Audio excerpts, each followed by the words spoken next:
Recording in progress.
that hardly anybody knew about.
Agenda and making sure that we have enough time for public comment and to hit all the topics. So I'm going to call the meeting to order, and we're going to start with the Pledge of Allegiance. I pledge allegiance to the flag of the United States of America and to the republic for which it stands, one nation, under God, indivisible, with liberty and justice for all. I'd like to welcome everyone here to our second Urban Growth Boundary meeting. And we will be sure, and it's great to see folks from the community here to make public comment or listen. We'll be sure to allocate the right amount of time for public comment. So if you do want to speak, please be sure to hand in your yellow comment card to Shuba up here. And we will go ahead and get started with introductions. My name is Laura Bentley. I'm the chair of this committee. Adam Orkin, Vice Chair. Judy Birds, representative from the Planning Commission. Kim Matherly, representative from Deerfield Master Association. Scott Reese at large, I guess. Kurt Nolte, I'm representing the Planning Commission also. Shubha Jangam, Senior Planner. I'm Bob Buscemi, I'm the Community Development Director. We also have some members of staff too. If you could just, I know Anita's here and you're Emily, and I saw Jackie. Okay. Jackie's here, yes. Just, Robin. yep, and Robin's here. Anyway, thank you. We are well represented by staff, and I wanted to thank everyone who worked so hard to get all the material back to us that we asked for last time, and hopefully you got a chance to review that. So with that, I'm going to hand this back over to Shuba. Okay, yeah, I really wanted to have that slide when we were introducing for everyone to look at. But here it is. These are the names of the stakeholder committee members. Again, welcome everyone. Thank you for joining us this afternoon.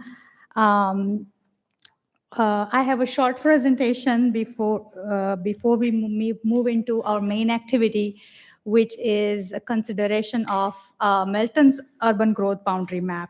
And I'll be calling it UGB. It's an acronym, industry standard, until you guys decide to change its name. So first, I'll do a quick recap, and then we'll review some of the data summary that was requested last time. And then we're going to move into the part where we will look at the maps of Milton and Milton's data, and then we will consider our own urban growth boundary map. And then we will move to public comment period. So as I had said many times before, this project is rooted in Comprehensive Plan 2040. And Comprehensive Plan is a living document. It's a roadmap that outlines how community will community vision will be met over time. And during the process, we had a lot of public input, and we had sessions focused on transportation needs, economic needs, housing needs, and land use for future. And once the comp plan is adopted, it activates cities' policies such as economic policies, sustainability policies, and of course the land use policies then goes and impacts zoning. So please note that we are still in the first gear. We're not going to go and do zoning or rezoning with this project. Now we are in the second phase of the project. We did data collection and due diligence, and we presented that data to City Council and Mayor, and that's where we got our go-ahead with the planning stage. We are doing the stakeholder engagement, and once we agree on a map, it will go to City Council and Mayor again for adoption. And then it will be incorporated in comprehensive plan, the next one, update, where it will reside. And then the community will get opportunity to revise it, review it every time the comp plan is up for adoption. So since we're in the stakeholder engagement phase, I just wanted to restate the mission for this group. It is to consider options for implementation of urban growth boundary. And this concept was presented back in 2021 during the CPAC meeting. And the mission is to consider it and then recommend the preferred urban growth boundary for adoption by mayor and the city council. So that's your mission. Last meeting, it was in November, we had a kickoff and we mostly introduced the project, introduced the committee, and the committee asked for these 3 data points. So I'm just going to give you my findings in the summary format, because there's a lot of data that I actually forwarded to stakeholder members, but I just wanted to give you a summary of that today. So the first question was really about the proportion of residential to non-residential tax, and what's the right ratio, basically. So this is a data from Fulton County's Property Tax Digest.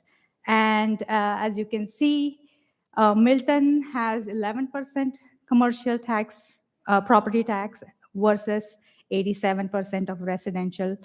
And many other North Fulton cities have really various ratios starting from 80-20, 75-25, 60-40 to even 55-45, kind of. So as you can see, there are many ratios here, and city has recognized that we are different from all these cities, and it has also stated a desire to remain different. So if there is any growth in the commercial tax base that has to happen, it has to happen through mayor and councils under their guidance. And as I said, during the comp plan, we had some discussion around this, and some of these projects were recommended. And I would like to invite Anita Jupins, who is Economic Engagement Manager, to shed light on some of these projects that she's leading. Good evening. As Juba mentioned, I know the economic state was a concern to bring those data points to you and the progress that we're making on those fronts. So I just want to echo what she's already brought up. As a priority project in Milton's comprehensive plan, we are kicking off a placemaking and branding initiative. The foundation of this project will be built upon public input and engagement, the guidance from stakeholders, elected officials, city leadership, and staff. Placemaking is an economic development strategy, basically. It's utilizing the community's assets, our inspiration, and potential, with the intent to create public spaces to promote health, happiness, and well-being in a community. And a successful placemaking strategy attracts new talent and new industry. All of these factors are crucial to our economic growth in Milton. We're also making a host of improvements to the economic development section of our website. They are underway and that will continue. And that is really to make this community more attractive for developers. By enhancing these tools on our website, we're really sending the message that we're creating an environment that's hospitable for a developer to come, for new businesses to open, and to thrive. And in order to proactively pursue future economic development, we are partnering with the North Fulton CID as well as the City of Alpharetta to update an LCI. So this updated area plan that we're working on is really focused on Highway 9, Deerfield, and Windward to develop a strategic master plan. As you know, Highway 9 and Windward Parkway represent two key arteries in the region. The ongoing overhaul by GDOT is evidence that its role in regional transportation will only grow in the coming years. So we're working with our selected agency to reimagine this plan and develop an economic development marketing strategy. And the main components of this area study are land use, transportation and infrastructure, and economic development. So I think this will be a really important tool as we unlock the potential of the Highway 9 district.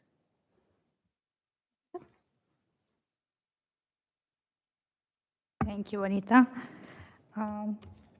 So now that we know we are going to have a lot of economic activities, let's look at how much room we have to grow within our existing business districts.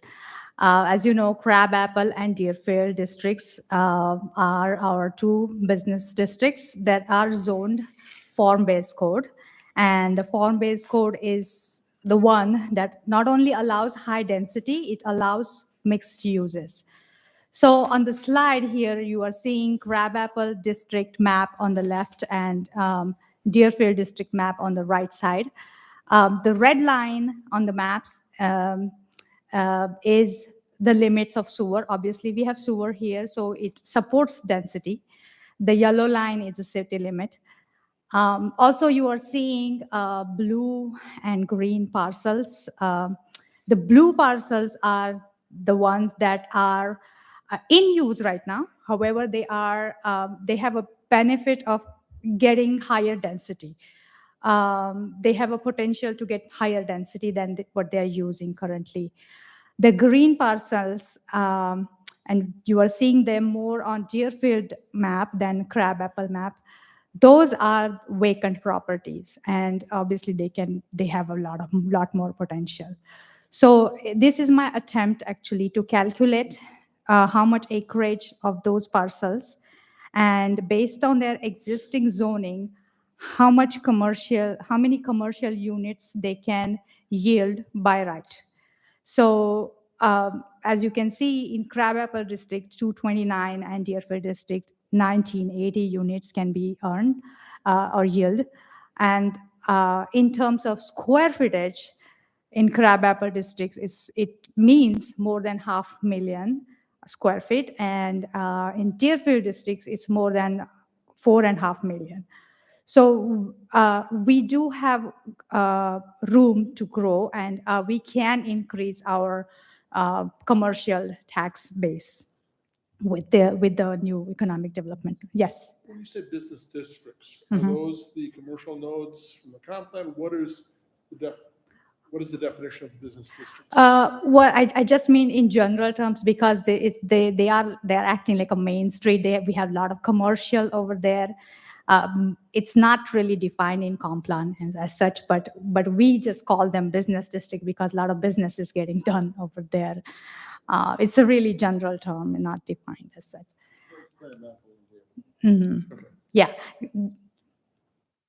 So that was about economic development. The next data that stakeholders wanted to look at was Cherokee County's growth boundaries. Now, Cherokee County has intergovernmental agreement with each city that's in there to have growth boundaries. And in this slide, you are seeing mainly Holy Springs growth boundary, but we can also see some of the Canton and Woodstock's growth boundary. So this is actually the county's attempt to have a better management of annexation that often happens in the county. So that is one of their purpose, to have growth boundaries with these cities. I have actually sent stakeholders all their intergovernmental agreement and memorandum of understanding for review. Hopefully, you guys reviewed it, but this is their purpose. I have a comment because Mhm. I did ask for this. Uh-huh. And I thought it was interesting the way that these cities, Holly Springs and Ball Ground, did this via a resolution. Right. That might be something that this stakeholder group might want to recommend as, a launching point, because the language that's in here is very similar to what's in the comp plan as far as, wanting to efficiently and in a desirable way enhance the pattern of development through redevelopment, not so much sprawl. So anyway, I thought this was very helpful, and thank you for digging these out for us, because I think, there's quite a bit of good words, and a resolution is also, a great way to provide, what we capture in this group, Yep. or the recommendation. Definitely. Thank you. So the next data point, the stakeholders group wanted to learn from other jurisdictions that have UGB from their success and failures. So instead of me going subjectively trying to go through histories of those cities, I actually referred to this report by American Planning Association. They have systematically studied more than 100 UGBs, and this report, this picture over here, just sample of the rigor of their report. They looked at the policies and stuff like that for each of these jurisdictions. So I referred to this one. And they haven't actually, I'm just going to show you the summary of this report. They haven't actually exactly named winners or losers, but they categorize these jurisdictions based on what kind of policies they have with urban growth boundaries. So based on that, they have 4 categories here that you're looking at. So weak restrictive jurisdictions have policies that didn't really stimulate growth on the urban side of the boundary. Often they kind of fail to have a compact development, or sometimes they have too much land supplied on the urban side. So that's how they didn't really make it to their goals. The weak accommodating type of jurisdictions had a policy framework which was really giving into the growth that was projected for future. They often changed their boundaries, and they also didn't really control the density on the rural side of boundary. And these are some of the examples. The Cookville, Tennessee is one of the example for weak accommodating type of jurisdiction. On the flip side, strong restrictive jurisdictions they were really in control. They already knew what pace they wanted to grow. Some of them even had in their policy that they just want to grow 1% a year. And some of them placed cap on the development, that we only allow these many subdivisions or these many houses per year. So San Luis Obispo, California is one of the example of strong restrictive jurisdiction. Now, strong accommodating type of jurisdiction had policies that were much more balanced. They supported the urban side. They had a systematic programs to grow within, and they also had policies that help them keep the rural side rural. So those are the four types of policies, and obviously the policy framework really matters in urban growth boundary. So it makes sense to look at our own. We are in 17 years into this cityhood, and we are looking at our existing policy framework to see how strong we are to have this urban growth boundary. And I can tell you that we have so many programs that already on the books that support this urban growth boundary that we will be implementing. We have majority of lands zoned AG1, which is low density. We have form-based code areas in certain districts. We have transfer of development rights. We have green space bonds to purchase the open space. And we also have intergovernmental agreement that helps us control the sewer services. So if we implement the UGB, once we implement UGB, we can get even stronger by having some other programs or policies, such as large lot incentive zoning for the rural side of the Milton, or we can even explore purchased development rights, which is actually mentioned in comp plan. This is something we should look at, and we can look at infill development incentives for the urban side of the. So just looking at what we already have and what we can do with our urban growth boundary. Now, this slide, I'm just trying to show you that our land use land use pattern is very consistent with the other jurisdictions who did implement urban growth boundary. They had open space or a rural area, which you are seeing over here. Most of our city is rural, and they have certain part of the city that was high density and compact land use pattern. And the urban growth boundary is the one that separated these two development patterns. So we do already have that. Now, once we have decided to put the new map in place, the urban growth boundary map, we need to review these facts, and such as obviously the future land use map, which is over here printed. I have printed all the maps, which we can take it into hand and look at them closely also. And we can look at the established development pattern and desired development pattern. We can refer to zoning map. We are only referring to zoning map because we are not changing anybody's zoning. Our purpose is to not contradict the zoning that we already have. And we have to refer to our public infrastructure, such as the sewer map. So those are that's the data we need to have, and we already have that. We refer to that. We have to make sure that our urban growth boundary clearly defines the prioritized growth area, and it distinguishes the rural area from the urban area.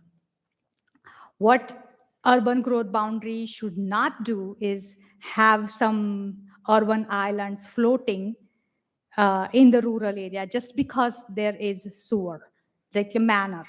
I'm trying to give you just example. I know there is a sewer right now there, but if we define that as an urban growth boundary area, then we are contradicting the zoning that's there. And we are saying that this is a growth area, which it is not really a growth area. It happened that there's a sewer right now, but it's not really supposed to be a growth area.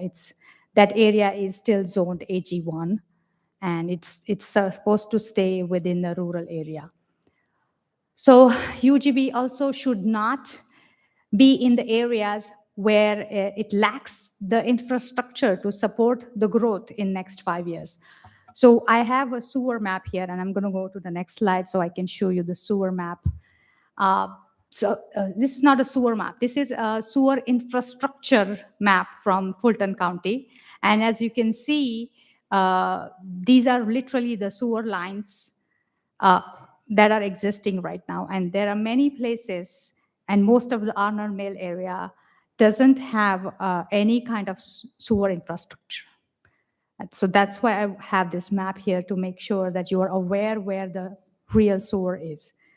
The next map is, it's really a map that is adopted under the intergovernmental agreement with Fulton County that shows where we do allow sewer to, get expanded, the pink areas and the orange areas. We do allow sewer to be extended within that area. So this is that map. And this is our future land use map.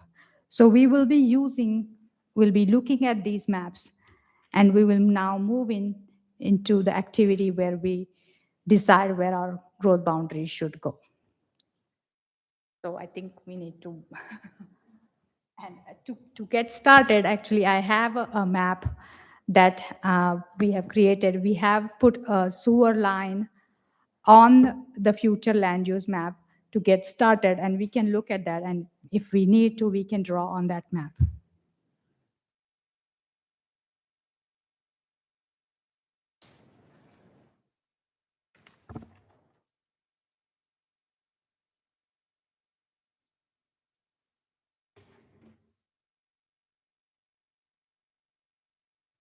Are there any questions for me?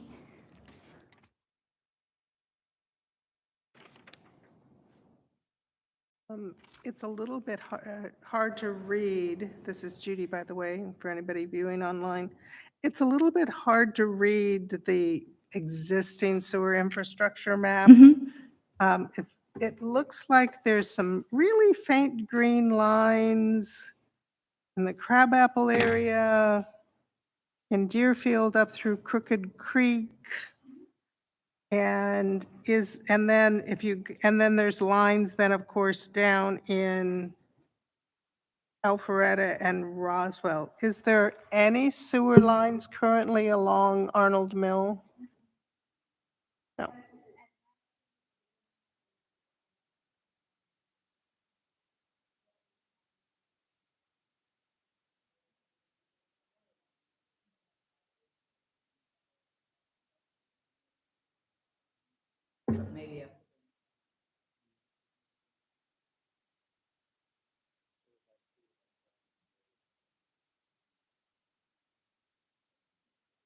Oh, I'm sorry. Without the sewer up Arnold Mill, what does the city's comprehensive land use plan call for currently on Arnold Mill? It has called for just look into a small area, explore the small area plan with, obviously, it's a project that we have to take on and have the community input. We haven't actually kind of kickstarted that, but we were looking into that and looking into getting some consultant, and Bob can explain a Right now, little the future more. land use map just shows it as AG1. Okay.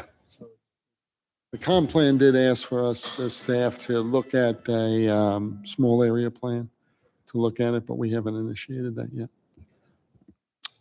So if we're not considering, we don't do rezoning, we're just advising. So the assumption is, those who, where it stops, and that's what we are to assume. Right. Yeah. Okay. The goal here right now, as of today, is to make sure that we are not contradicting any of the land use and zoning, and we are using our sewer map as a guidance, because really we can't, there is no sewer up there. So, The old Chadwick store, sorry, the old Chadwick store complex, is that, so Arnold or 140 through there, is the east side Milton and the west side Roswell? Or, the parcel where the old store complex. Right, but it was there was a Pappy Red's restaurant, there was a huge hardware store, there was a big, but that's City of Roswell, am I correct? Okay, I thought, but it's hard to tell exactly where you are on the maps, but. But though, looking at the future land use map, if you look at the west, near the west, there is some little bit of red, which is coded as retail and service that I think is along. Retail and service. So there is an old 1980s Fulton County, and there's a business that's at Lackey and Arnold Mill. Yeah. C1. As well as there's C1 on the east side next to the Landfill. Chadwick landfill, so, But as of right now, it's zoned AG1? I'm sorry. As of right now, what is that area? Is zoned AG1 today?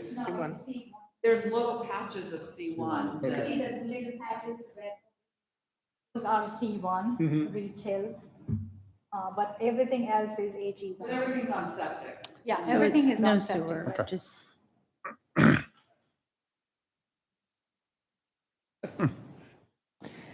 But I want to ask the question I asked last time, but I want to ask it a different way.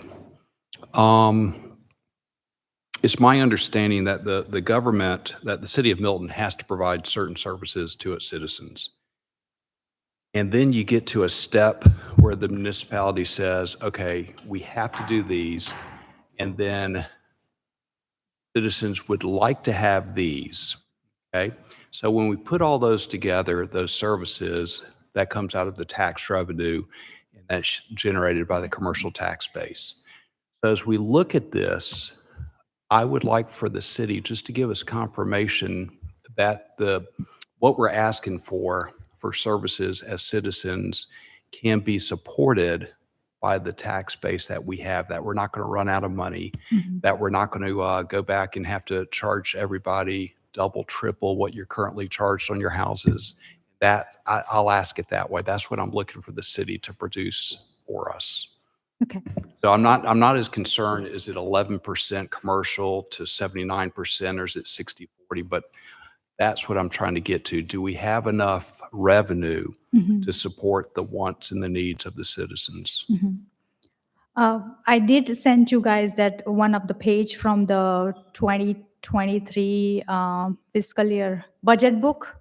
It had at least 5-year projections, which showed the reserve fund. But I would just say that obviously, we haven't seen the future, but we have made projection based on certain assumptions that city has conservative spending policies and stuff like that. So, I mean, I can ask definitely, but I cannot myself confirm that, yes, we are going to be good forever. Right, that'd be interesting, but again, I don't think that's what this committee's tasked with, of the economic plan of the city. We've been asked to look at urban growth boundaries and focus on those as a supplement to sewer maps, basically. Yeah, I don't think we. Well, what if your urban growth boundary only gives you enough tax base to support half the needs of the city? What do we do then? That's why I'm asking the question. I agree. I think that. So so as we design the urban growth boundary, and I'm sure it's going to be designed around the existing sewer, does that fit into the needs and the wants of what the citizens are asking before we design something that's too small, and then we don't have enough tax revenue, and the citizens, our houses are taxed higher? Do we want that? We may not. I'll just jump in quick. And vice I versa, don't do we want have this- too big of an area? I don't really want to make this an economic forum, but look, the city's in great financial shape. We've been a city for a number of years, and financially, I think everybody knows the city's doing very well financially. We are currently meeting all the demands that the public's looking for. In fact, all the items that are in the comprehensive plan, the city's been meeting every one of those obligations. We have a cap on our millage rate, right? So we can't raise millage rate caps without citizen approval. Last year, the last budget cycle, the city actually rolled back its millage rate. We actually reduced the millage rate. So we're actually bringing in sufficient funds. So we're not even near the cap. Revenues have increased each year. Okay, that's due to a lot of things. First, property values go up and our revenues go up as a result of it. We have a lot of new development. We have the potential for a lot of new commercial development, which is one of the biggest draws that we're looking at this year. One of my biggest items that I'm looking at with economic development, Anita, is the redevelopment and development of Deerfield, because we have we have 4.5 million square feet of potential build out there. And that's huge. And we need to focus on that, and that's what we're doing. We have enough area in the current form-based code zones that we can suffice on future development for many, many years to come. I mean, it's tremendous amount of build-out potential there.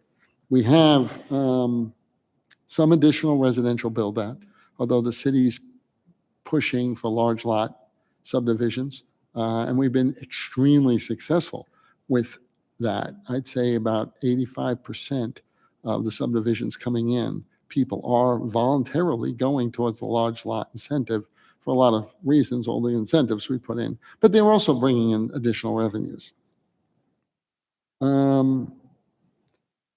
We normally, most cities collect taxes in the arrear. We've changed our financial model where we've actually moved to start each fiscal year. We analyze it. So the city reformulated its tax expenditures. So I guess what I'm saying is most cities, every city around us, actually projects what their revenues will be while they do their budgets. And then they hope to hit that projection. Okay? We don't do that. We base it on actual revenues that are coming in.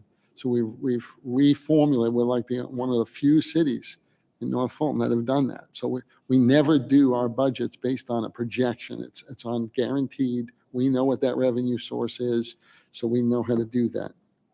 We look at our budgets both mid-year and end of year.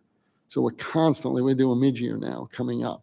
So it's almost like a revolving cycle of constantly looking at this. There's tremendous public input when it comes to looking each year at the budget and what that money would go for and what the citizens are really looking for as far as what we can do. We do have a higher residential rate than commercial, but I know it says 11. Historically, when I looked into it, it's more like around 15. But recently, the residential just boomed so much with the economy that it kind of overtook the commercial a little bit.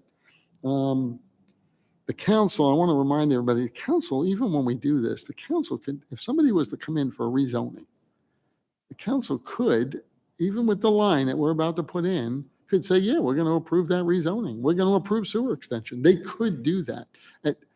But that's on a spot by spot basis, right? What we're looking for is to draw the line and then global, like about every 5 years, through the comprehensive plan process, the CPAC committee would look at this holistically and say, is this line suitable for where we are? The last time we did the comp plan, the committee felt that the existing sewer map would be the correct line that they would recommend. But of course, we're trying to get public input and this committee's input to see if that's really the case. So Bob, could you just reiterate that again, that if some unforeseen catastrophe happens, the citizenry and mayor and council at some They future always date have the right They always have the to right. shift these lines.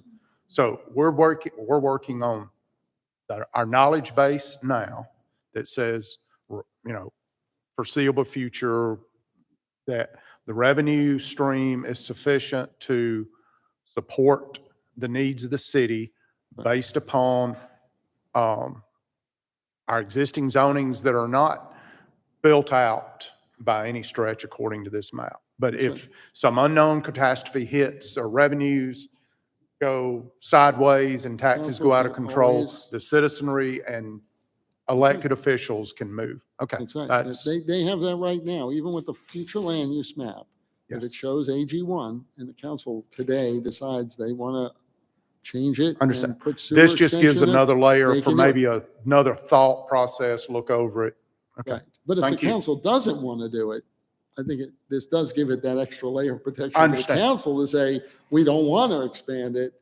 And it's Mhm. not just the sewer map Okay. that's Well, I restricting it. think to Bob's point, and Chuba made this point when we were in discussions, it's like, it's not a static decision. It's not forever and ever. So it's every 5 years. And Bob kind of, mentioned that, but I think that's important that we, look at it every 5 years. So in 5 years, if our financials look differently in the projection of the next 5 years, then you can kind of relook at it as well. So.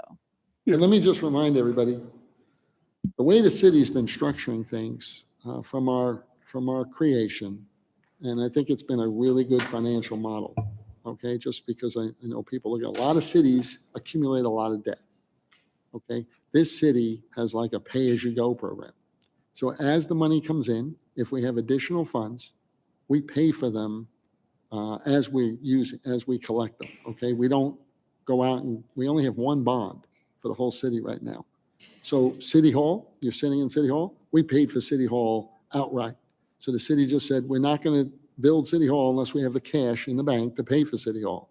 So we only have one bond that is paying right now for, we have some green space bonds, and we have Public Safety Complex, Fire Station 42, and we had Bell Park, which we refinanced to a much lower number. When it was really low, we refinanced it.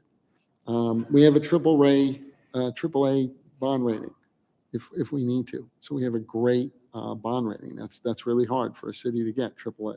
So these things are, I think from an economic standpoint, this city is extremely, all our reserves are funded to the max. We've maxed out all our reserve funding. We're not allowed to get too much funding. I mean, you can't just have an endless amount of reserve. At some point, the state law says you'd have to return some of it if you did. So the city's in great financial shape. I think we have a good handle on what our citizens are looking for through all our public input. But if we needed to, I think there's a vehicle to alter those things if we really had to. If something desperate came up, I think the council has the authority to say, wait, this is where we need to be, we need to change it, and that would be permitted. One other item before we get too far into the maps, and I also want to hear some of the public input as well. The discussion on this is that it would be incorporated, if approved, into the comprehensive plan in 2045. I'd like to see staff look at the pros and cons of adopting a resolution and I know there's downside to doing it, or amending the 2040 comprehensive plan if this should be approved to go forward, so that if we need it, I know it's possible to amend it. I know it involves getting the state involved for additional approvals, but if we could look at the pros and cons of implementing this from a resolution standpoint and whether or not to amend the 2040 comprehensive land use plan. Yeah, that's what, I think Laura brought up a good point. When we studied the other cities, they do it by resolution. I think that's the way we'd like to do it. I think we'd have support. Sounds like it's a But we good could thing, do right? both, a resolution and And an amendment then to the the amendment 2040 to it. plan. It is in the short-term work plan already, so it's in there, But to amend it to actually put the map in. right? That's it.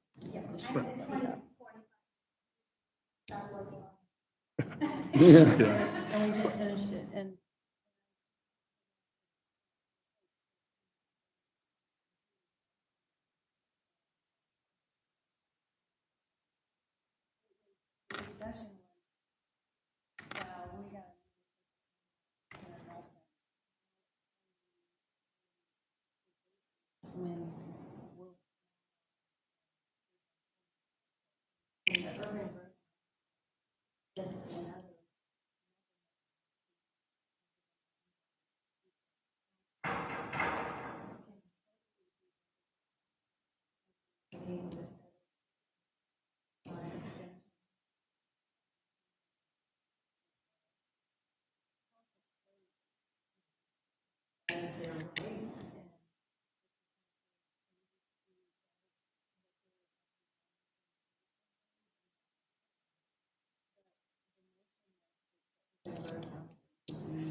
Yeah, and it works both ways. I just want to remind everybody in the committee that if you own commercial land in that urbanized area, it actually increases its value because the notion is you can't just, somebody thinks, oh, I'll just come in and instead of buying something that's already there or redeveloping something that's there, I'll just extend something new. I'll just grab green space, and just kind of develop it.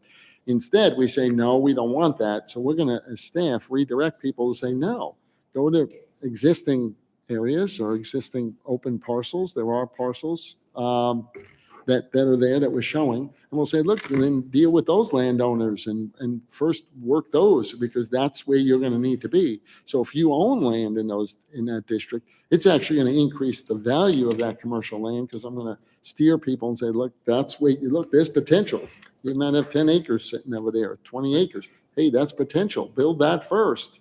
Because I'm not about to make a recommendation to the council to stop moving the line if we have available land that could be built first. Right. So it sort of concentrates, increases the value and the density in those areas and allows them to build out and get to full potential before we start recommendation from a staff perspective. We start saying, just start moving the line. Right, and that's why I think in the last meeting, we talked about even changing the name of it, but I think that name is standardized enough because urban growth boundary, it should be more urban success boundary. How do we focus on what we have? And you said something that concerned me, that right now in Deerfield alone, we've got 4 million square feet are open.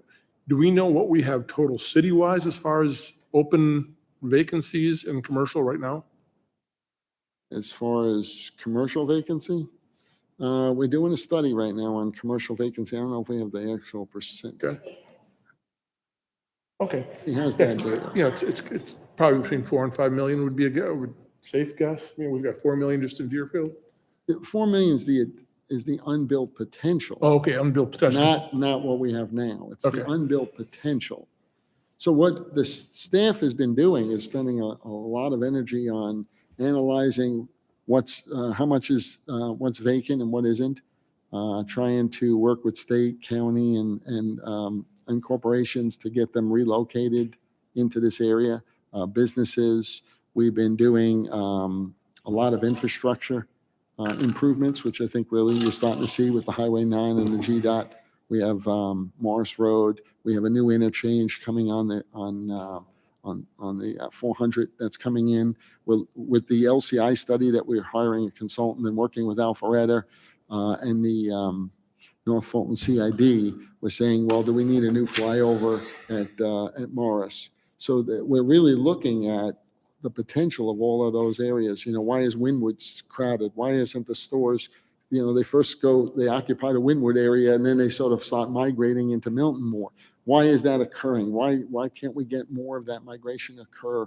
What's inhibiting that? So we're studying. We're hiring outside consultants to do all this. We're hiring outside consultants to do placemaking and branding, so we could sit down and really figure out how we brand the area. How do we get attention to the area? We're starting new videos to do marketing on videos on our websites. We're improving our websites. So we're really trying to work holistically to really concentrate on that Deerfield area. We've done Crabapple, and as you can see, Crabapple's almost all built out, and it's really developing quite nicely. Now we're looking to really concentrate on Deerfield and get that area up and running. So there's a huge push on the city's behalf to really get that moving, which we haven't done really with that level of concentration before. I think I could, and again, I think that helps when we start looking at this, because again, the comprehensive land use plan should be our Bible, our go-to, right? Yep. And I would suggest we start with a map, if we're starting the map, of what's in, because there was a map that was included in the 2040 comprehensive land use plan. And it's suggested, it's basically the sewer map. Yep. And so what I'm hearing is if we looked at the current state of things, even with going with the sewer map as urban growth boundaries, we still have 4 million plus square feet to build out. Yep. I mean, that kind of tells me that we've got plenty for right now, for the foreseeable future, even with the right to change when we build all this out. But that we've got plenty, if we just followed the sewer map, we'd have plenty of growth. We'd have plenty of room to bring in and do whatever we wanted to do with that. but yet it would serve its purpose of adding a second layer of protection over the sewer map. It'd be very clear and distinct of where those are. So my first suggestion would be if we are trying to draw a map, and again, after we hear everybody's comments, because I want to hear what public has to do, is, start with that and what's wrong with that map that was included in the comprehensive land use plan. And I should have asked for it sooner, but I just found it the other day as I was going through stuff. Those are great comments. I just want to be mindful of the time. I'm capturing these great discussion points. For example, I don't know exactly how this will work, but I assume that, from these discussions, you will give a list of recommendations to council along with our findings. So I wanted to be sure that the economic consideration is top of mind to future council. That, we have always run a city that has been very fiscally conservative. And should that change, that could compromise this secret recipe that we have and, require it to be changed. So, I mean, I think it's a great caveat assumption pointed out to council. I think I mentioned last time I was on council when we took a hard look at the MOU with Alpharetta that was approaching $1 million. Well, those were things that we knew that we didn't want to build into the budget long-term because this is more important than that. So I just want to make sure that that gets captured. Also, Judy, your comment about considering if this goes forward, building it into the 2040, 45 comp plan? Yeah, I mean, if we have option, we can amend the 2040 comp plan, or we can wait until 2045 and include that we finish the short-term work program, and this is the result of the short-term work program that we have urban growth. Yeah, so as staff, that's what, you all figure out the best way to capture what the suggestion was. And the only other thing that I caught was, the Arnold Mills Small Area Plan, which has been, we talked about that during the comp plan, and it seems like people are eager to, what that's going to be, when will it be done? Because we're not taking that on in this committee. We're on our time at 6:52, so I'm happy to ask the committee if they want to run longer and continue, be sure we have public comment time. Comment cards. Okay. Is anybody else who's going to speak? Did you bring comment card? Yep. You're the first one, right? No, I didn't build one out. And bring it. I would say that we extend the time long enough to have public participation. If people took their time to come Absolutely. out, that Yeah, Okay. it we can would- do that. It would behoove, I think, everybody to hear. Oh, okay. You don't have to make a motion. Well, based on the number of comment cards, let's just can we give them the amount of time that they desire? Is that okay? Sure. Okay. Not to exceed 10 minutes. We'll let you know. I think 10 minutes per person. 10 minutes a person. Per person? That's what we operate on most. Okay. I think that ought to do it, but, and also, I didn't mean to cut off, we were having a good discussion. I just wanted to be sure that we get in public comment. We can go back to the urban growth boundary and where we want to launch from there. So with that, we'll take public comment now. The first one, you want to extend the time now, or you want to? Yes, we did. We were Okay, giving good. each 10 minutes.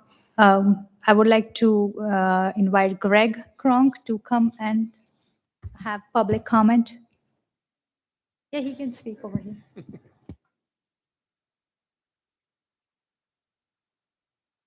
I'm Greg Kronk. I live at 600 Hickory Mill Lane over in the Birmingham district, and I'll speak as fast as a Georgia boy can. I just want to say that there's, as we heard today, great presentation by staff. Thank you very much. There's plenty of empty and underutilized commercial space in Milton currently. Much of what we have could be and should be redeveloped. There is no need to expand the current footprint. And I would say to anybody that's concerned about the ratio between commercial tax base and residential tax base, commercial only being 11% currently, is that is probably just due to the wonderful run up in our property values here in Milton. More than and that run up in property values here in Milton may have some relation to the lack of commercial that we have here in Milton. Even if we did expand our commercial districts and built more nail salons and car washes and dollar stores, when you have the 800-pound gorillas of Target, Walmart, and Home Depot here in Milton, what are you going to build that's going to move that needle off 11%? You have to build a lot. As we heard, I'm repeating a lot of stuff that I heard today because I thought it was a great discussion you guys are having. I'm very proud of all of you. You know, the city has spent a lot of time and money on our latest version of the comp plan. There was a lot of citizen input, probably most citizen input that's been made in Milton in a very long time into that comp plan. Nowhere in the adopted plan that is supposed to be our roadmap forward is there a call to open up more of Milton for commercial development. If we did that here, that'd be flying in the face of the citizens who took their time to input into the comp plan. I'd say that commercial development is not the business of Milton. I would say the business of Milton is high-end residential development, and we're very successful at that and getting more successful all the time. I don't know what the number is, but I would say that the average price per residential unit is spooling up there pretty fast with a concurrent increase in tax revenue off of that, without much demand for city services. Not a whole lot of police having to run out to these houses like some commercial areas. The people who are moving here and driving that success are not coming here from overdeveloped areas like Sandy Springs and Dunwoody and Buckhead because they want more commercial development. They're coming here because they're trying to get away from what Sandy Springs, Dunwoody, and Buckhead has become. I've lived in all three, and I've gotten pushed up here. Don't really want to move again. Let's continue to be an aspirational place to live and focus on the high-end residential that we have been so successful in attracting. We can only do that by listening to the people who have, I'm sorry, didn't bring my glasses, to the Milton citizens and working to preserve the look and feel of Milton that we always hear that we're supposed to be doing. And we want to do that by adding more strip shopping centers. Thank you very much. Next is Mary Cronk.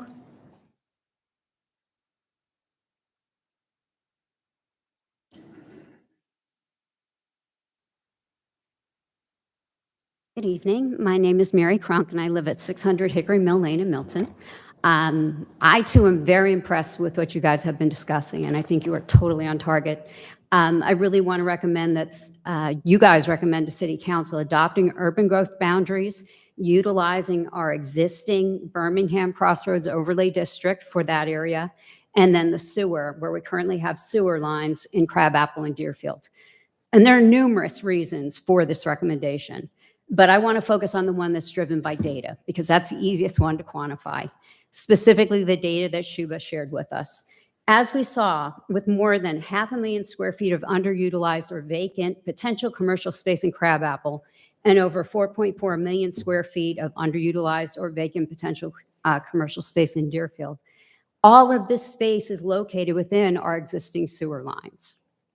With this much available commercial space, particularly in the Deerfield area, we don't need to expand beyond our existing sewer lines to have a more vibrant business community. We heard about all the incentives that our economic development folks are doing. We just need to better utilize and redevelop what we have. In addition, as to Bob's point, if we extend the UGVs beyond our current sewer lines, that would likely lead to further decline of the Deerfield area rather than its redevelopment. And again, if at some point in time current sewer line boundaries are not working, the UGBs can be changed. But wouldn't it make better sense for the existing commercial spaces to be more occupied before we extend those sewer lines and jeopardize our precious and valuable rural areas? Thank you for your time and the consideration you're putting into this extremely important recommendation, which really does impact the future of our city. Next is John Zawonsky.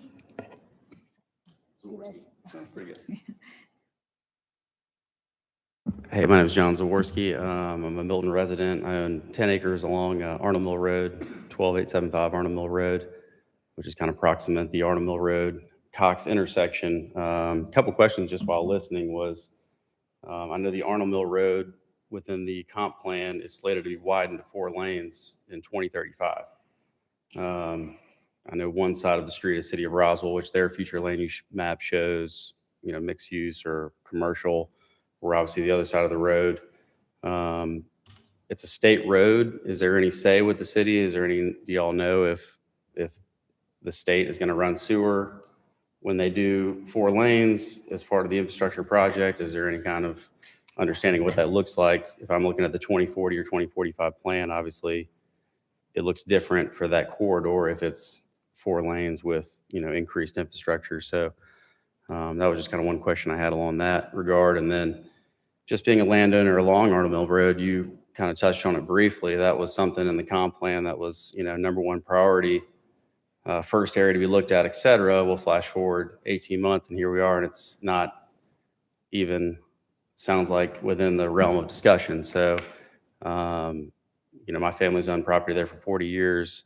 Some other adjoining landowners going through the Cox Road intersection are longtime landowners, really just kind of searching for the answer on that property, that corridor, which I haven't seen any maps showing where these potential new lines will be drawn. But, that's kind of my concern here. And again, just kind of understanding what that road looks like, because I don't know what, the state has planned as far as that expansion, besides that is on their books, and that would occur essentially prior to, all this kind of future stuff we're looking at. So that's all I got. Thank you very much for your comments, and we've made notes to carry those forward. To go back, does anyone want to address anything that was brought to our attention via public comment, Scott? Just to kind of address concerns of the people that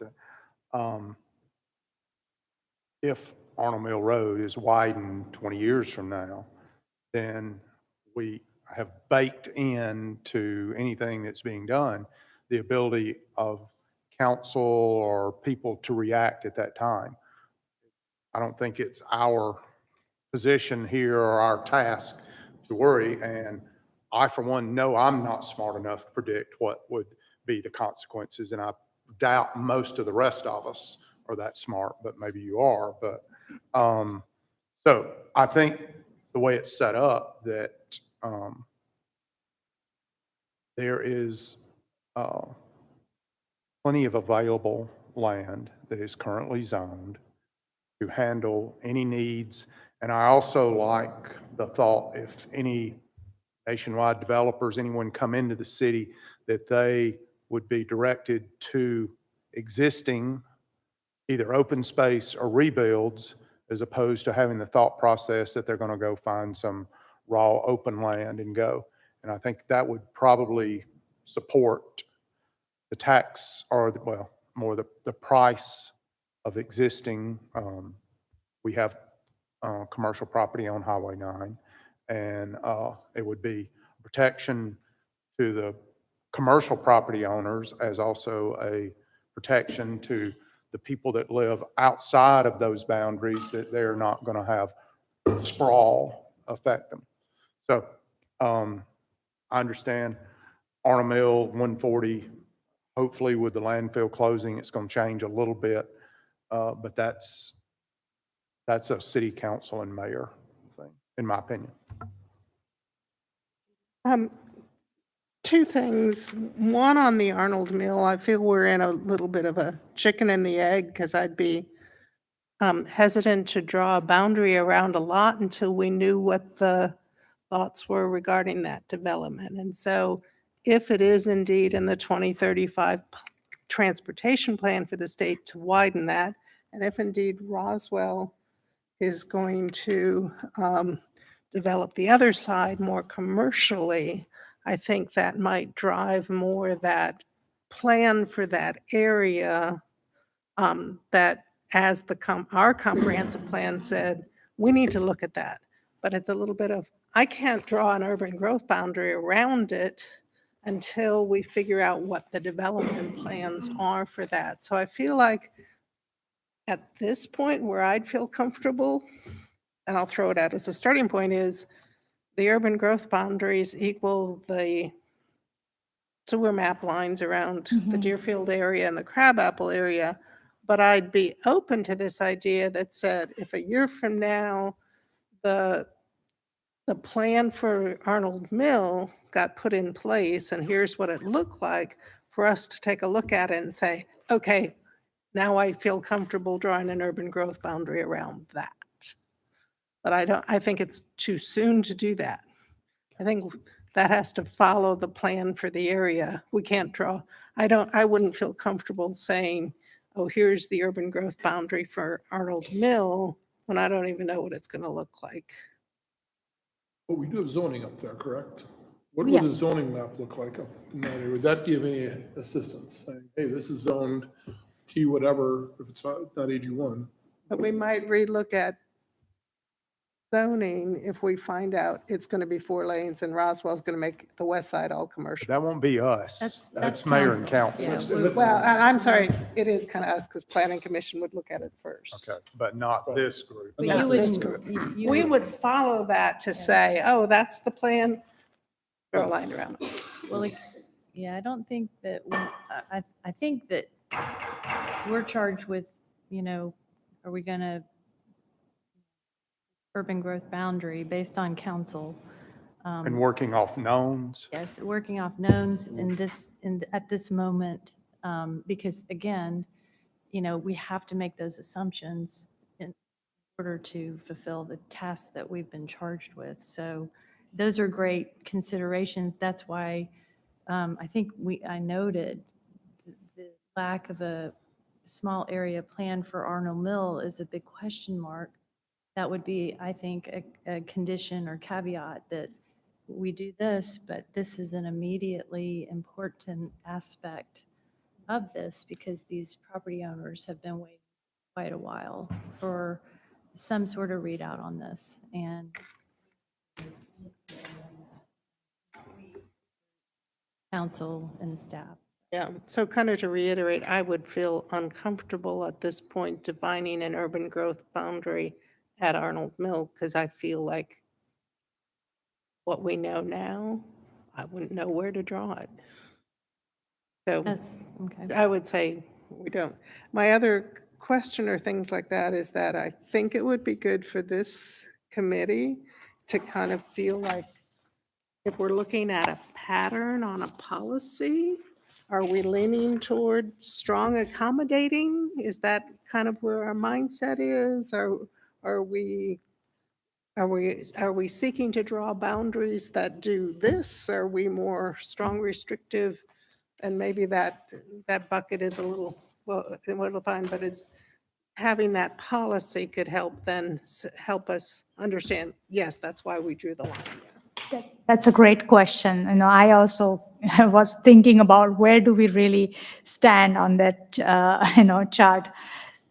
It's really up to the city council. I showed you what policies we already have on the books and how can we get stronger from there. And what, if we want to really have balance, we can look at, making the open rural area policy stronger, or looking at infill development, or have, PDR, purchased development right program, that will make the that will put us into the strong accommodating side.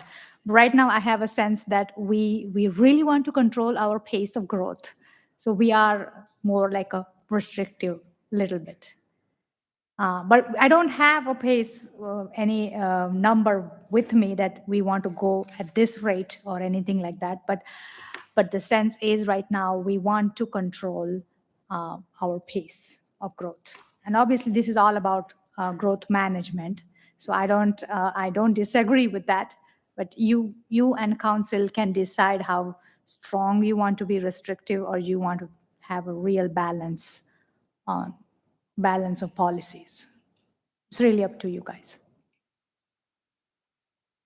So in my opinion, just having sat up there and, I mean, it's all about who the people elect. You know, if the city changes and it all of a sudden forget how we got where we are, that will change. And I think that this urban growth boundary is, you know, notion on the comprehensive land use plan was, let's put another strong reminder out there. We have a comp plan, we have a sewer map that served us pretty well, and an urban growth boundary would provide predictable, balanced growth that cost to Milton to date. So that's my opinion. So I, going forward, don't have a problem with taking this task today and implementing yet another boundary that mirrors the sewer map. As my understanding of the vision of council is, when that ever changes, any council member can vote to their liking. If it's, I don't care about the urban growth boundary, this is what we need to do now. Any property owner can bring their parcel forward for a rezoning at any time. So this is not legally binding. It is yet one more planning tool, I think, that we would. So Laura, would I read that also that you would say not doing Arnold Mill now?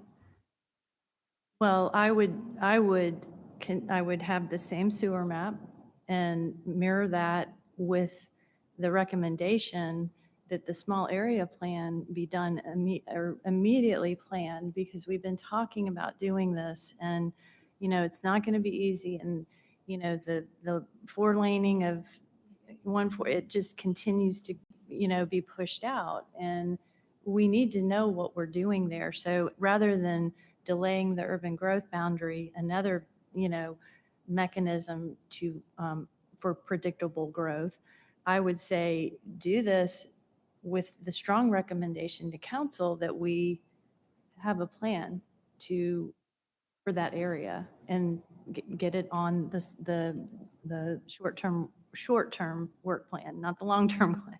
So, and I think that's what y'all are wanting direction on. So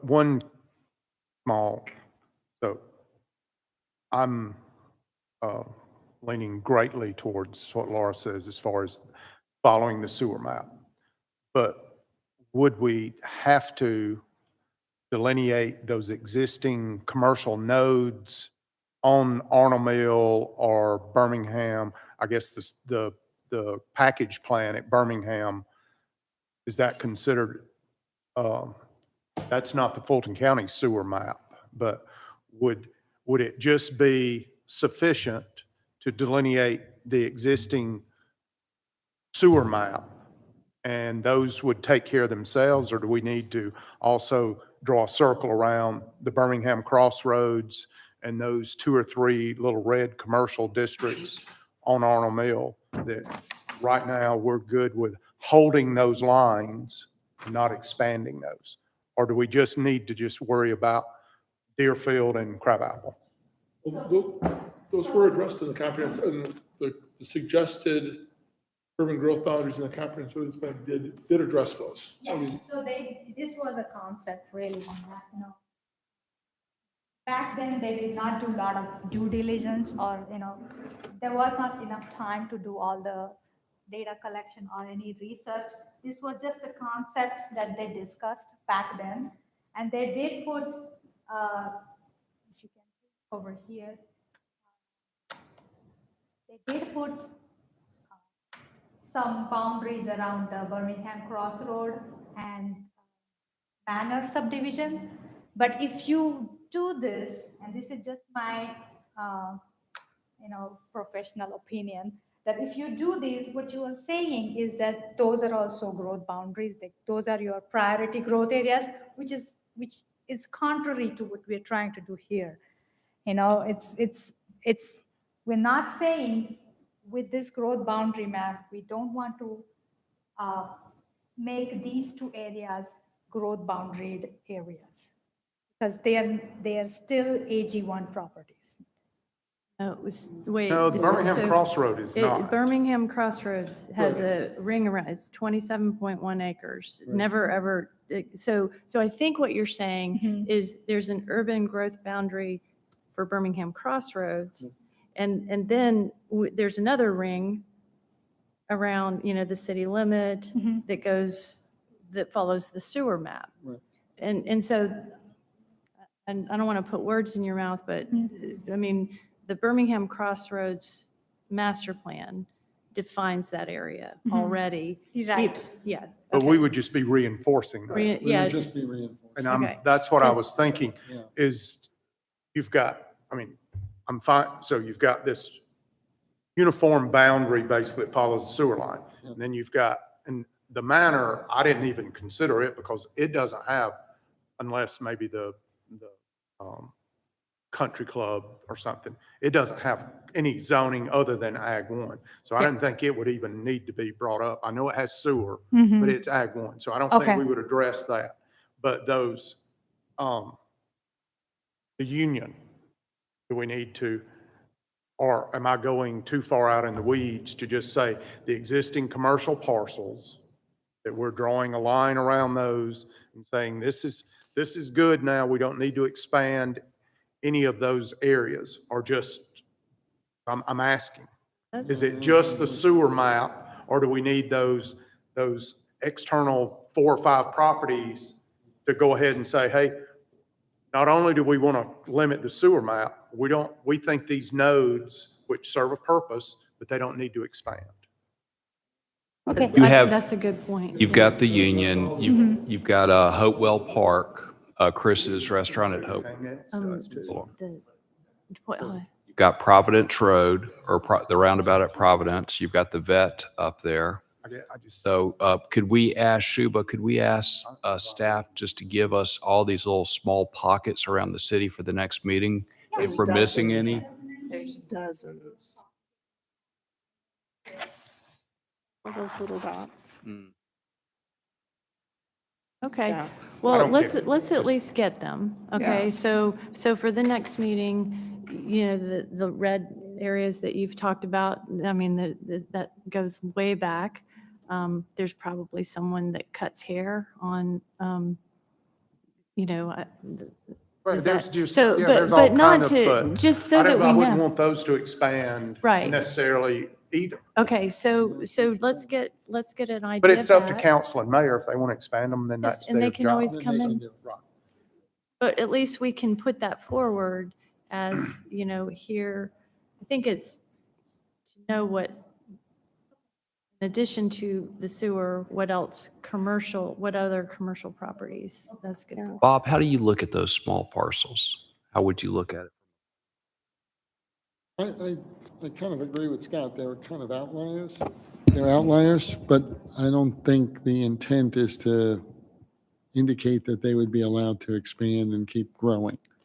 I mean, they're there and we sort of support them but and most of the people that have bought them have redeveloped them, and they're actually quite nice at this point. So, but I don't think the city was thinking in terms of allowing No, I don't those think so nodes, either, but I right? don't know that the city was thinking about expanding beyond what we're mapping otherwise either. Yeah.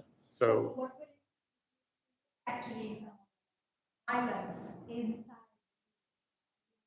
well, they're there. They're not going away. They are there. Yeah. Yeah. So, Yeah, if that's more protection, I'd say. Well, to me, it adds another, if it would add the same layer of protection we're getting from this. Right. So To then the other it's, which is really what council asked. that's what I of thought. And us. if you guys don't mind, I'd like staff will go back and let's identify them all, and we'll bring it back to you at the next meeting. So we can really look at it holistically and identify them, just to make sure. I'll get those on there. Providence, the Union Restaurant. Chris has got his coffee shop across from Bell Memorial Park, old Chatham store. Zoned historic. It's But like a still, historic, Do you but need it to still needs identify to be it? looked at. Yeah. Yeah, no, I agree. It Okay. still needs to be looked at. And then Judy was Let me- saying Let there's me go back tons. and identify them all. And I'm And not then- trying to be a pain. I'm No, I just think it's a saying, good, that's a great point, because I think it's a really well-taken point to look at those, because otherwise, Would it hurt a landowner if let's use the Chris's coffee shop as a good example, across from Bell Memorial. If he didn't have a red circle of protection around him, would that hurt him if he was, as far as today it's a coffee shop, tomorrow it's the Union, another Union restaurant? Well, so can I speak to that? It's very specific. That's a very anomaly out of all the other C1 zoning districts, like even Scottsdale Farms is outside of the 27.1, that's zone C1.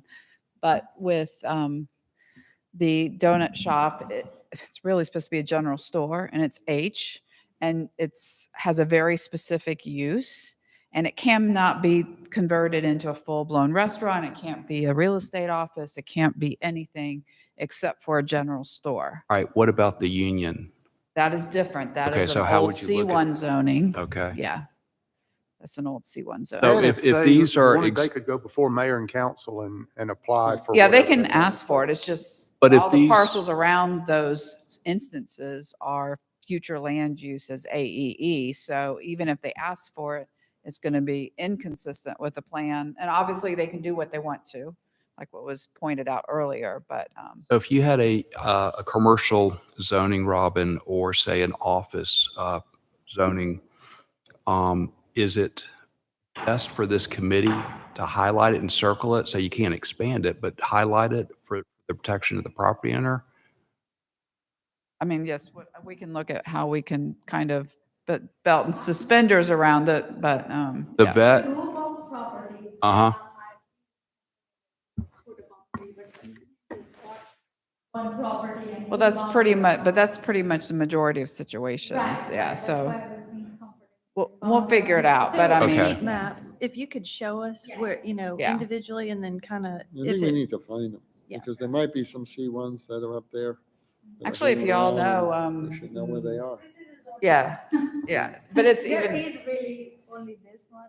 well, actually, there's There's some more. some Some more. more. So There's some Mr. more. Day had his little Yeah. barber shop zoned in That- 1961, and That's- it has like a 5,000 square foot piece that was his shed that he, whatever it was. On Cogburn? So that's, The yeah, Westbrook Cabinet Shop is Yeah. hid on Providence Road that was a Yeah. pre-existing There was a bunch, business. there's a bunch, that's why I said, Yeah, they're let me tiny, but- identify them all, let me So go that will back. that will be a fun project. So if we stay towards the sewer map, not to put words in anybody's mouth, but you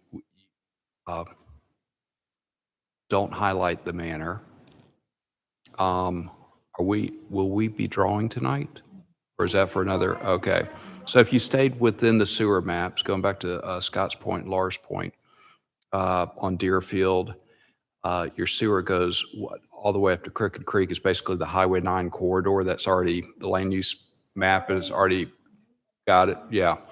And then Crabapple's already set up, and your new district where the library is, Mayfield District, that's already set up.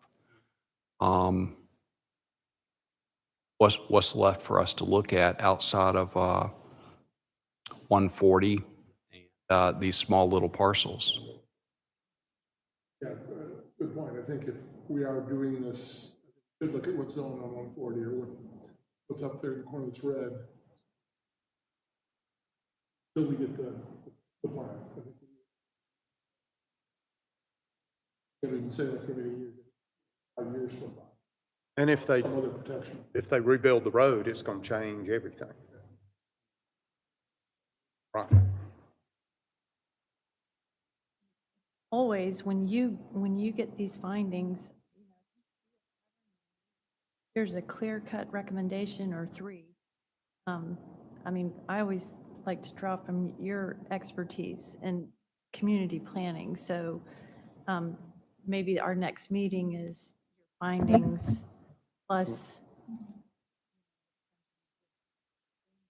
Do we have a enlarged area on the upper end of Highway 9 where there's The apple sewer, orchard. I know, there's sewer into subdivisions that are comp plan show that strip along Highway 9, what you're distinguishing between what is considered potential commercial as opposed to what will be set aside for residential? Speaking about 5 Acre, Laurel Grove, all those Crooked Creek, all those subdivisions that are residential now and they're surrounded by commercial designated or previously rezoned properties. So are we just saying, everything that's in that sewer map is we're just gonna put the line and it's up to council to do, which is probably correct, right? Right, that's, Okay, we we're just, initially I'm assumed. 100% good with that. and if something was unforeseen, Then they've developer got- wanted to right. come forward and But take we're a just neighborhood going and to turn the- it commercial, is they it could where- apply. The right? map is the map and then everybody deals with Right. it. Yep. That's okay. how we were initially thinking.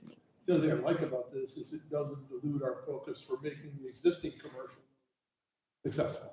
Right? I mean, the last thing we should dilute anything is our attention to those. Help make them, More viable. yeah, the 5 million square feet or whatever we have. We need to focus on that. And you're right, I think economically for the city, I think it's good because again, it's a supply and demand. Right? If there's less supply, the demand goes up. And again, once we get vibrant and everything's built out and full, yeah, then they look at that. Well, I think Judy's point that you do the map and then you give a recommendation, that it becomes strong, accommodating to help existing landowners or potential buyers. How can they best develop the existing Deerfield, Crabapple, where we don't get in the future, which I know it's impossible, a Fry's that might sit for 10 years. Bob and staff are working, if council, everybody says, hey, we need to be accommodating to have a plan for somebody, there's a chance they're going to come here as opposed to somewhere in Florida or Texas, let's grab them. Totally agree. Okay, so I think we've gotten a lot done, great discussion. We're at next steps right now, unless anyone has more to say. So our next steps, maybe you should let us know when you want to have the next meeting after you do your homework. Sure. Yeah, I don't have a date yet, but I know my next steps is to get you all the areas that you might be interested putting growth boundary in addition to what we have seen today, the sewer line, correct? Yeah. And then from there, you are going to finalize the plan, correct? Yes. Okay. And so, and we're kind of keeping a running tab of really important caveats, concerns, things that we want to bring to council for their consideration, as we are charged to do this, that, we're taking this point in time and, but future councils, economic considerations. And I've taken those notes, so we can We can work offline together. to do Okay. that. Yep. And if you have, just in the period between our next meeting, if you think about a good running list. We also talked about using some of the work that's been done in resolution form. Sure. I do, I think we make great progress. I think we're a lot closer. Thought we'd be. I think once we see the map, it's going to be pretty easy to go, yes, yes, no, talk about this, vote on individual sections. But I think we're a lot closer. That would be after that. Great. Well, I'd like to thank staff. I know y'all put a lot of time, everyone here, into this and to the community that came out and spoke and have been very patient and, the team members, your great diverse comments. So. All right, so with that, we can adjourn and look forward to seeing you next. Thank you so much for your time. Thank you. Thank you.